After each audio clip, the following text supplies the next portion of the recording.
प्रत्येक जीव अनादि से ही कर्म से बद्ध यानी बंधी हुई अवस्था में पाया जाता है। गुजराती 8। ऐसा कभी नहीं होता कि जीव पहले शुद्ध था और बाद में उसने कर्म को बांधा हो।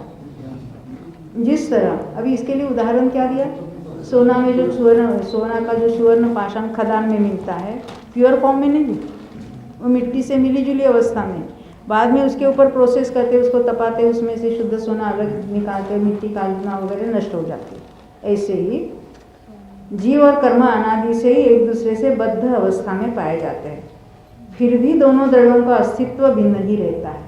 क्यों अस्तित्व भिन्न रहता है? आज सुबह सुना आपने सबने, सत्ता ये द्रव्य का लक्षण है। मैं जीव द्रव्य हूँ तो मेरी सत्ता मेरे में मेरे कारण है। मेरी सत्ता के लिए किसी पर द्रव्य की आवश्यकता नहीं है। लोग क्या समझते हैं, अरे जीव को ये शरीर चाहिए कि नहीं चाहिए? बोलो, नहीं चाहिए। और अन्न पानी हवा सब चाहिए कि नहीं चाहिए?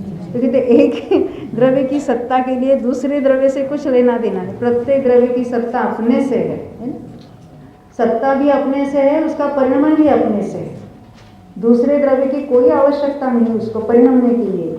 तो हमें मोक्ष प्राप्त करने के लिए तो चाहिए ना कोई सच्चे देवगुरु शास्त्र, तो चाहिए ना? चाहिए, बोलो, नहीं चाहिए आवाज नहीं उठती, नहीं चाहिए वाली।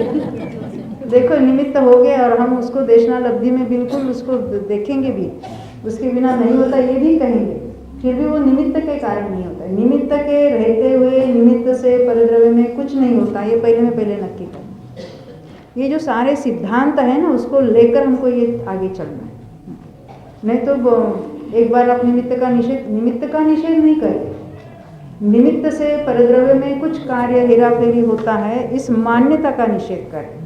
निमित्त तो होता ही है, परंतु फिर भी कार्य है वो उपादान से, जीव की अपनी योग्यता से होता है। जीव की कहो या पुद्गल की कहो, प्रत्येक द्रव्य स्वयं में रहते हुए अपने से परिणमित होता है, ये पहले में पहले नक्की करना है।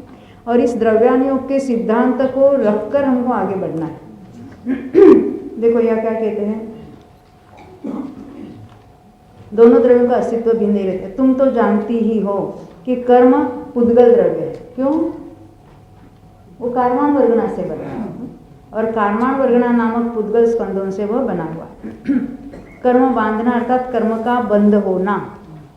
जीव स्वयं में स्वयं की योग्यता से मोह राग द्वेष रूप परिणमन करता है। उस समय कार्माण वर्गणा कौन सी? उसी क्षेत्र में स्थित कार्माण वर्गणा नहीं लिखा है, तुम समझना। उसी जीव प्रदेशों में जो वहाँ कार्माण वर्गणा पड़ी है, आकाश के प्रदेशों में, उसकी बात है यहाँ पर।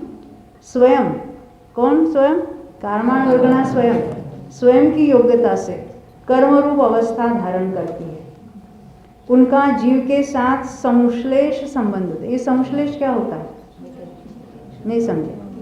जैसे हमने वस्त्र पहने या आपने स्वेटर पहने, दोपहर में क्या हुआ, जरा गर्मी हुई तो निकाल के गर्मी रूम में छोड़ के आ गए। आपके साथ उसका संयोग हुआ था, पर हमने उसको छोड़ा। कुछ गहने पहने हैं वो तो छोड़ के आए। अरे शरीर की भी बात है, शरीर तो इस भव में यहाँ छोड़कर चले जाएंगे, पर भव में दूसरा शरीर धारण करेंगे। ये कर्मों के साथ कैसा संबंध है? संश्लेष संबंध है। आप दिल्ली से आए तो वहाँ कर्म छोड़ के आए कि लेके आए? साथ आप नहीं लाए हो, वो कर्म अपनी योग्यता से आए। पर हम कहेंगे हम जहाँ जीव है वहाँ उसका कर्म है, तो उसके साथ कैसा बंध हुआ है? जब तक वो उदय में आकर निकल नहीं जाता है, खिर नहीं जाता है, तब तक उसके साथ जो संबंध बना है उसको भी संश्लेष संबंध है। देखो एक बात ख्याल में रखना, जीव जो कार्माण वर्गणा कर्म रूप होती है ना, वो मात्र जीव के प्रदेशों में स्थित है, वही होती है। परंतु जिस समय कर्म का उदय होकर कर्म परमाणु छूट जाते हैं तो लोक के किसी भी कोने में जा पहुँचते, भले वो शरीर के परमाणु हो या कर्म के परमाणु। ऐसे बाहर से आते ऐसा नहीं है, वहीं से वो कर्म रूप होते हैं, परंतु छूटते समय उधर ही कुछ रह सकते हैं या पूरे लोक में कहीं पर भी जा सकते हैं।